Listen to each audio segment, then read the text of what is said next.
What's up, guys? I guess the topic for this video is going to be something like, is divorce really such a bad thing?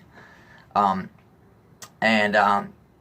let's jump to it. I wrote this book a few years, actually I wrote it several years ago, published it a couple years back, and I've had so many other projects I've been working on, from my music and Restoring Democracy, my World Peace Plan, that I haven't really revisited the book for a while.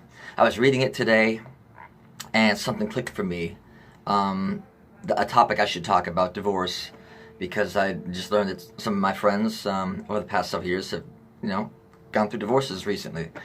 No shock to me. And again, I think divorce is healthy. It's better to get divorced and, go your separate ways and pursue happiness than to fake it. It's hard to find a partner through life who's really going to float your boat. So I'm going to kind of read here. I try and present in an effective way. Look, in any relationship, should either party decide that the relationship is no longer working for them, really working for them, our relationship should be fun and satisfying and awesome. I think. That's my view anyway. And because if it's not, then there is someone out there you could have that with. And when you find it, it's awesome. Don't expect it to last forever. But let's continue. They're free to go for whatever reason they have, and we cannot fault our partner, someone else, for making that determination. Where we get into trouble is we fault them. Well, you promised you're going to stay with me forever. Which gets to the crux of my ideas about commitment and marriage and relationships. It's a false promise. Yes, I can promise to be with you forever, for 20 years. But what are we committing to at that point? If we really think about it, what is this that we're committing? We're committing to stay together even when we're not happy, even when we're miserable. And it's just a false promise. You see, divorce happens all the time. You can never honestly promise someone that I want to stay with you for any amount of time. And by not making that promise, counterintuitively, it feeds the energy and the fun and the appreciation of what you do have at that time. Life is meant to be lived now. It's so easy for me to get off track and talk about different aspects of my views, but let's try to get back on track with this divorce theme. We each have our own lives to live. Life is short. We should be free to pursue happiness while we're here. And just because a romantic partnership, relationship didn't work out, it doesn't mean that we should stop caring about each other. That's childish. If couples grew to care, deeply about each other, as human beings, as friends, then friendship and mutual caring should still be intact, even when the romantic relationship inevitably fizzles. Let me say it, inevitably fizzles. You're not going to spend every day for years and years or months and expect that the romance, that spark, is going to just last. Part of that, and I talked about this in another chapter, the science of falling in love. Part of that chemical buzz, that the magic and sparks, is novelty. Our brains crave novelty. Now, if you're okay without that spark and the romance, cool. You can still be happy together if you're realistic. But expecting that that's going to last and carry you through, which it's a little bit of a generalization, but I think it's fair to say we are raised with this concept from our movies. You meet someone, it's love at first sight, you get married, and you never see the rest of the story, do you? If anything, you get depictions like Married with Children, or Ray's parents, and Everyone Loves Raymond, Frank and Martha, I don't know, Barone, they're bickering, right? Because that's kind of what happens. Familiarity breeds contempt. It's a fair point. I would drive someone nuts if I'm around them all the time, and vice versa. So we just need to be more realistic about these feelings we have, and just about our human nature. So one of the challenges that we have in shifting our views, our concept of marriage and divorce, is that no one wants to let their marriage problems show, right? Except maybe with our closest friends. Many dread the social stigma of going through divorce, or don't like the idea of divorce because of their religious views. I think it's extremely important that we collectively make some effort to remove any social stigma that still maybe people associate with divorce. Oh, that's so sad, I'm sorry. Screw that. It's not sad. I mean, it's a realization of reality. You guys aren't happy, or at least one of you wasn't happy. Not happy enough to be willing to risk any perceived social stigma. It's time. If you're thinking about, should I get divorced? I'm going to tell you as a general statement, it's time to get divorced. Because when you're with the right person and it's clicking and you're growing and supporting each other, there's no thought. For that reason, there's no need for commitment. Sorry, I jump back in the book here. Why should there be any stigma to divorce? We know that marriages don't always work out. No matter how hard couples try, no matter how sexy and cool they are, it's hard. People change. I'm extremely conscious of what I say when I find out that a friend is going through a divorce or has recently gone through. I don't express pity. I express basically a congratulation. And I explain why. I think it's safe to say that couples do not get divorced unless they are severely unhappy. And we all deserve to be happy. I think it takes more courage and honesty to get divorced than to get married. I won't go too much longer, but it's a couple of important points I want to make. As a young boy, I would kind of play out the future, my future life, and imagine my life as an adult. And I would try to imagine what it was like to be married. And you know, the idea occurred to me how awful it would probably be to find myself in a loveless marriage, stuck with someone I didn't really love, going through the motions.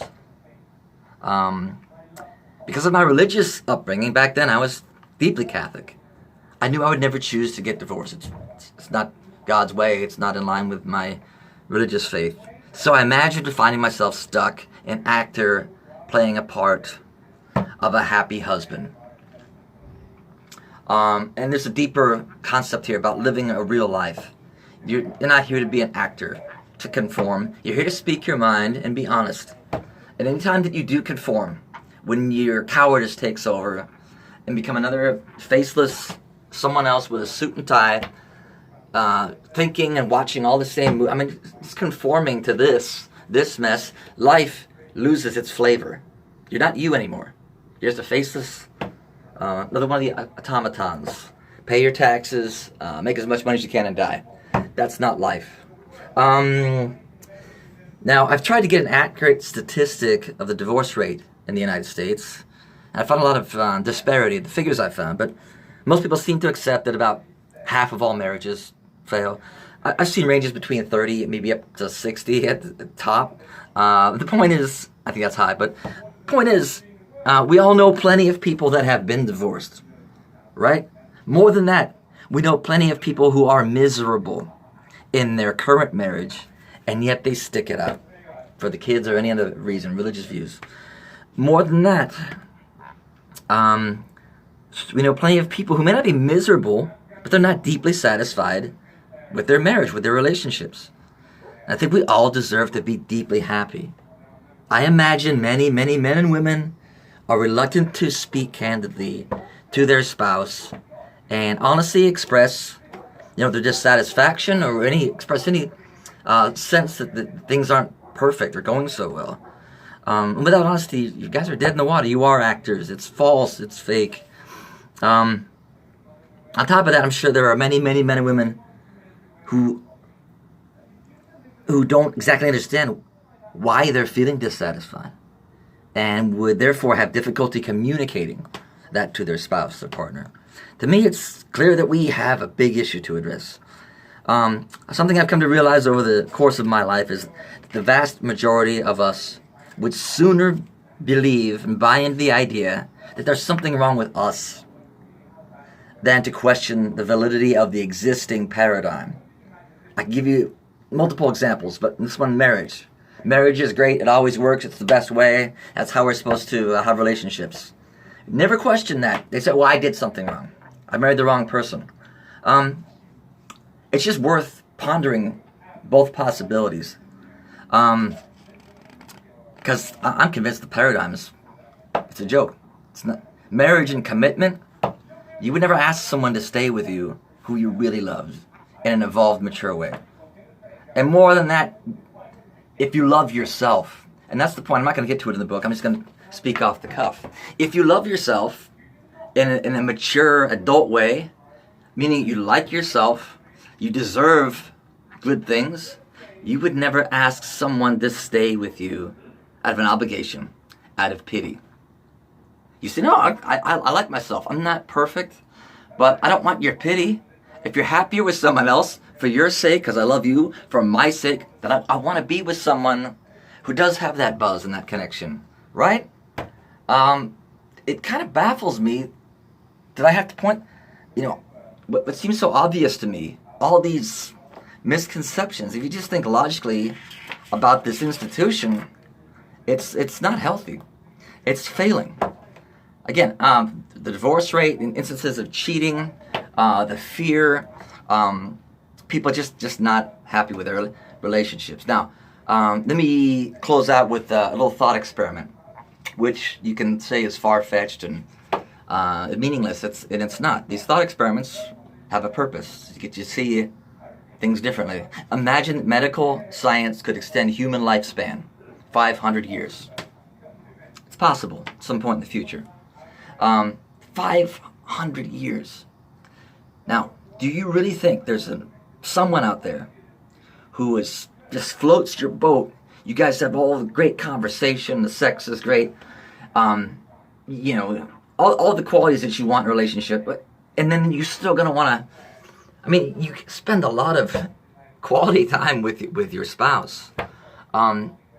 Or is it possible, in fact, is it probable, is it definite, that at some point, it doesn't mean you stop caring about them as a person, respecting them and wanting to be part of their life, but like the romance, the spark, the fireworks, the newness, getting to know another mind.